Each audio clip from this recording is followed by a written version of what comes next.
সম্পর্ক বাঁচানোর তাগিদে একাই সরি বলার দায়িত্বটা নিয়ে ফেলুন। সরি এমনিতে খুব ছোট্ট একটা শব্দ হলেও এর ওজন অনেক বেশি। সবসময় জানবে তালি কখনো এক হাতে বাজে না। মনোমালিন্য হলে তুমি কিছু বলবে, অন্য দিকের মানুষটাও কিছু জবাব দেবে। তোমার কথায় কিছু অভিমানের ঝাঁজ থাকলে তার কথাতেও থাকবে। এটাই তো স্বাভাবিক। তুমি যদি একাই সবসময় রিলেশনশিপ বাঁচানোর জন্য সরি বলতে থাকো, কোথাও গিয়ে নিজেকে বড্ড সস্তা করে দেওয়ার ঘর। কারণ সম্পর্কে দুজনের জায়গা হলো এক পয়সার এপিঠ আর ওপিঠ। তুমি দু পা এগিয়ে দিলে তাকেও এক পা এগোতে হবে।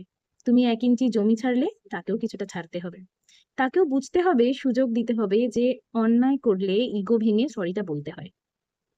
যদি তুমি দোষ না করেও সবসময় হাতে পায়ে ধরো, সরি বলে তার মন গলানোর চেষ্টা করো, তাহলে তো তোমার অন্যায়কে অন্যায় বলার কোনো দামই থাকে না। আর সে কোনোদিনও তোমার মূল্য বুঝবে না।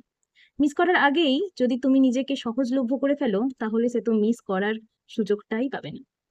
তাই কিছু কিছু সময় চুপ হয়ে যাও, একদম চুপ। কষ্ট হবে, ভীষণ কষ্ট হবে, তবুও বিচ্ছিন্ন থাকো। মিস করছো জেনে বুঝেও সঙ্গে সঙ্গে মেসেজের রিপ্লাই করার দরকার নেই। রিপ্লাই না পেয়ে গুচ্ছের মেসেজ পাঠানোরও দরকার নেই। কারণ তার ভুলটা তাকে উপলব্ধি করতে দাও। তার দাম থাকলে তোমার আত্মসম্মানটাও নেহাত সস্তা নয়। সেটা তাকে মন থেকে বুঝতে দাও।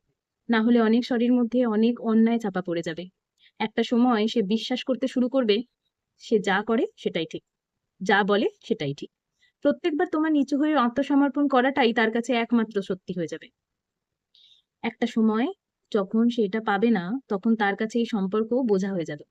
কারণ ততদিনে তার ধারণা হয়ে গেছে সে কোনো ভুল করতেই পারে না। তখন কিন্তু তোমারও এ সমস্ত কিছু ভারী মনে হবে। তুমি না পারবে মায়া কাটিয়ে চলে যেতে, না পারবে নিজেকে বারবার ছোট করতে। এভাবে চলতে চলতে হয়তো তুমি মানুষটাই একসময় অদৃশ্য হয়ে যাবে। তখন যা করবে তোমার দোষ, যা বলবে তোমার ভুল, যা কিছু হবে সব তোমার অন্যায় সহ্য করতে পারবে তো? কথায় কথায় ঝগড়া, তর্ক, মনোমালিন্য, সন্দেহ, সবশেষে কথা বন্ধ। তুমি ভিকটিম হয়েও তোমাকেই মান ভাঙাতে হবে প্রত্যেকবার।